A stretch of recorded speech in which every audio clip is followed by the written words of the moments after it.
Welcome to my channel. Today we will be talking about how to get your credit report from Equifax. Equifax is one of the 3 major credit bureaus that collect and maintain credit information on consumers.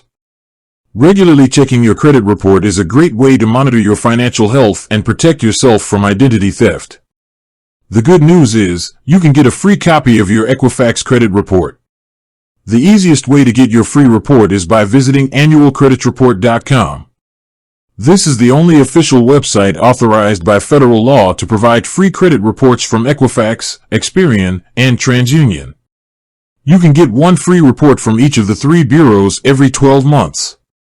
To request your report, you will need to provide some personal information to verify your identity, such as your name, address, social security number, and date of birth.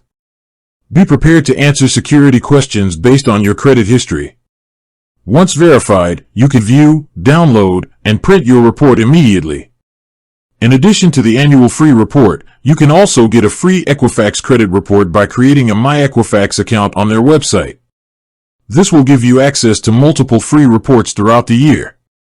With that being said, thank you for watching. For more finance videos, kindly check my page. Please like, share, comment, and subscribe to my channel. Thank you.